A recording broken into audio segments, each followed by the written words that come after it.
Now I met with a lady today who was running the study,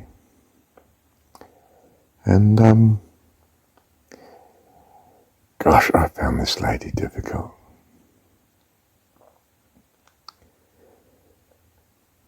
She was violent in her devotion.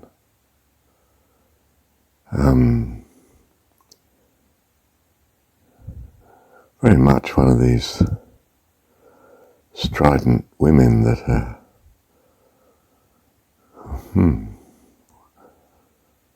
dominant, going to war, right, uncompromising.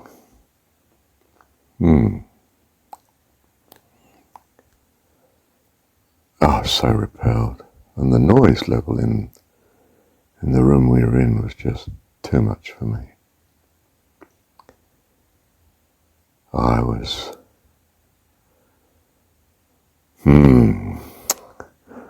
withdrawn.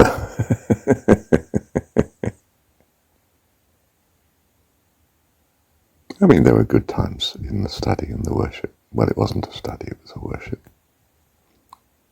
And there were only a handful of us in the room. I mean, 4 people. No, 5. If you include myself. I didn't really feel part of it at times. But I hung in there, stuck with it. I mean, it's clearly important to each individual in the room. It's something they see as precious, their way of worshipping God.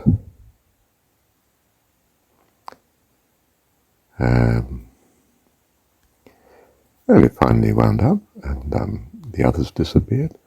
There was just the lady and myself, and I deliberately lingered. Wasn't quite sure how or why. And I sat down, and she sat down. And so I asked the obvious question about her experience in the great Pensacola, was it called, revival in America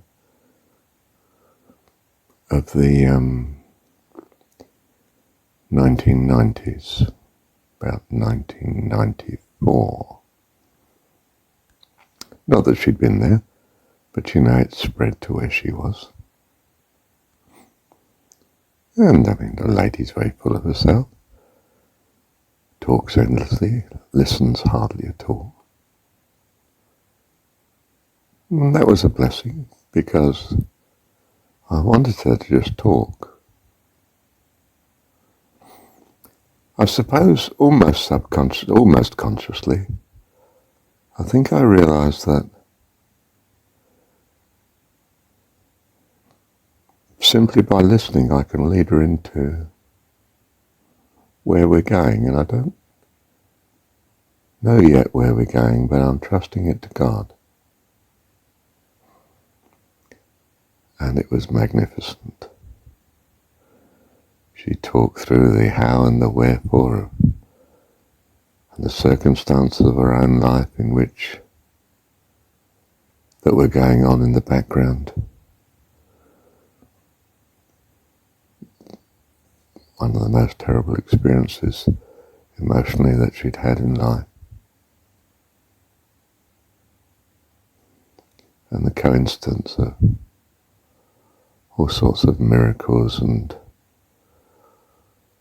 ideas that came to her, and leading, as we call it, and words, as we call it, where God seems to be speaking to you, or giving you a vision, or giving you a miracle. And she became more wonderful as the talk went on.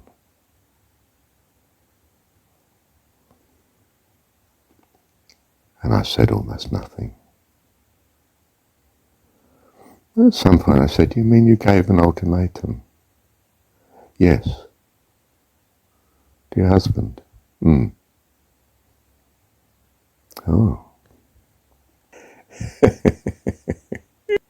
Now, of course, you can't get through because she knows she's right. And she's carrying on, of course. And then we got to another episode in her life suddenly came along, and she'd given another ultimatum to the next husband. So I pointed this out. I said, so you gave him an ultimatum? Yes. And you had to the first one too? No. Oh, well, yes. And then, I don't know, her talk went on, and we got to something else. I said, so that was an ultimatum? Yes. And then the conversation developed on and on, because, I mean, there's no stopping this lady. I mean, we're talking about an hour and a half she talks. I've said hardly a word. And she's softening, and she's talking about some uncertain situation where she's trusting God. And it's ongoing, there's no solution at the minute. But she's trusting. And her whole presence and face, smile, looks on her face, she's looking lovely. And I was able to say, basically, stop a minute. Stop. Let me speak. Let me finish the sentence.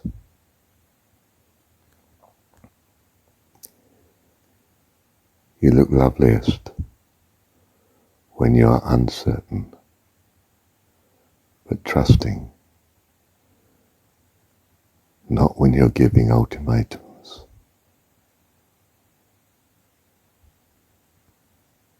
She knew I meant it. She could hear because she was in perfect state, which she'd talked herself into. She'd arrived somehow at her present handling of a very difficult situation with second husband. And she was glowing at her best, an angel. And I was able to tell her, you're lovely now in this state.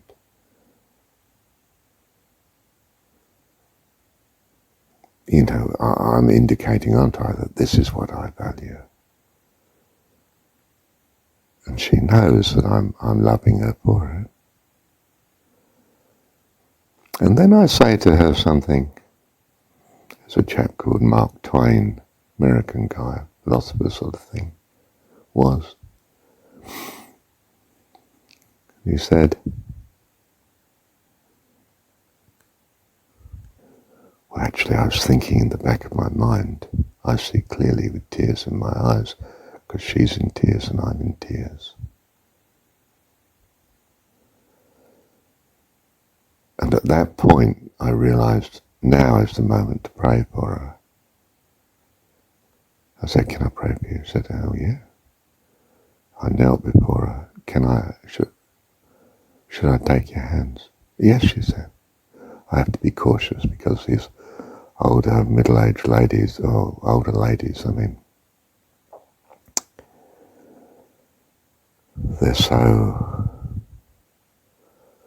sensitive to male dominance. You've got to be very, very careful what you do. And she knows I'm in tears and she's in tears. She knows I'm praying for her in earnest. And I probably only say 4 sentences in the prayer, if that. But it just is right. It just is such a blessing. You can just feel God holding the situation in his hands.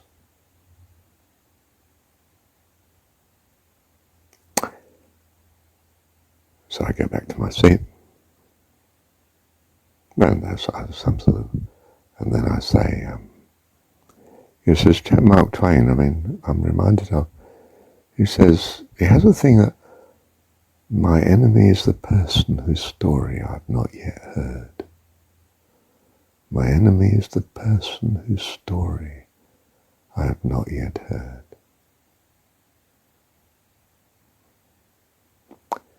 that I had heard her story, and it's transformed my whole view of her.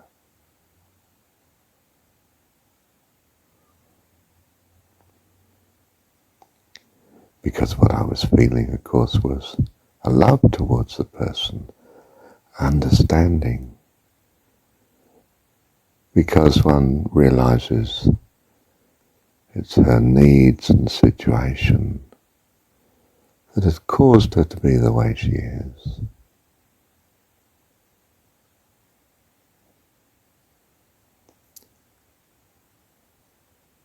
But the who she really is behind it all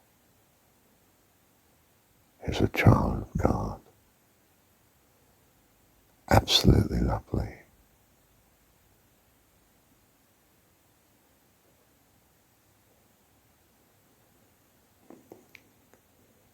And she's loving me, person who she was very unsure about. Well, very sure about, really. And I'm loving her, and I was very sure about her. Goodness, this woman's difficult. I'm cringing just to be suffering from her company. Now it's totally different. We love and understand each other, even though she knows nothing about me whatsoever. Only her experience of the last hour and a half. Possibly 2 hours, I don't know.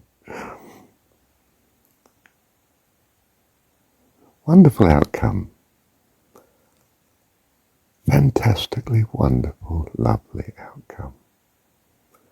Thank you, Heavenly Father, for your blessings, for your astonishing presence, for your miraculous touch to every situation. Love you. Thank you, Heavenly Father. And it's not today, it's tomorrow. In fact, it's 4:40 a.m. I was thinking of in terms of it being today, although I've had 5 hours sleep since then, from 10 till 3. And thank you, Heavenly Father. Well, the lady had diagnosed the problem of her present situation, which was that her husband, well, 2 aspects.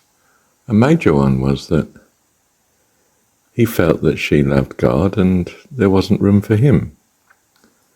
And I was able to get through without hardly any words at all that if she tells him of the things she values in him, like his integrity and his faithfulness and so on, that they are the qualities of God, and she sees it in him, you'll know in his heart he can love this person because she values him. And I know I got through on that. Thank God. I recounted to her how a friend of my dad, a lady, had been talking to me in the living room. I was something like 16 or 17. And she said, you'd be surprised, Marshall, that many of the things you value are Christian. I said, really? Oh. Now, I also knew that what she meant by that was that I was acceptable to her. You know, she's not seeing me as dreadful and awful. That she values something in me, and that it is me as she sees it. And she's owning it to me and to God. Oh, goodness. Didn't know religious people could be like this. Of course, I warmed to the lady, didn't I? I don't mean I became Christian on the spot, but my goodness. That was seed sown, wasn't it? That was a step in the right direction. Well done, girl. She did well, didn't she? Gosh. Thank you, Heavenly Father. So I encouraged this lady. I said, look, tell him every day what you value in him. A man needs to be valued. If I'm not valued, well, I'm not valued. You don't really love me. Do you see his problem was that in his eyes, she doesn't love him. And so he retreats into his room where he's got the memorabilia of the wife that died, who now, of course, is becoming faultless, no doubt in his mind. And it's understandable, isn't it? And I think she may have got an empathy for him, seen him from his point of view to some extent. It's fun when you talk to a man, isn't it? I mean, when you're a woman and you talk to a different man and somehow you can hear him. There's no way you could hear your husband. God, yeah, you know all about him. You've slotted him into the right category in your mind. But this stranger who is just listening and listening, and you're going on, and even you know you're going on. But well, he's willing to listen, and I'm happy to talk. I don't know why I'm happy to talk, but anyway, it's all flowing. I'm in full flow, and she just knows you want to bless her. She just knows in her heart you want to bless her. This stranger, this man that she didn't really take to at all. He was silent. He was not taking part in the worship. He was not going the way I wanted him, the room to go. But he's caring. He wants to bless me. I think God is in this. I surmise that's how she felt. You could be hopelessly wrong, Marshall. And not hopelessly. No, I could be wrong, but only to good. We're going to trust God for it. You see, even when you're wrong, you trust God for it. Remember that. Well, it just made a lovely morning. It transformed the morning into absolute loveliness for me and for her. You just went out of the room knowing the two of you have somehow been blessed by the presence of God. You've both been in tears. You both know that you're meaningful to each other. I mean, in the right way. I don't mean I'm crashing across some relationship. My goodness, I don't want that. Thank you, Heavenly Father. Thank you for your love. Just thank you so much for your presence. May we just be more and more in your presence, aware of your presence, Lord. And sure in our hearts and minds that you are at work. You never stop working. Never stop blessing. Awesomely wonderful friend. Wonderful one. Thank you. Thank you, Heavenly Father.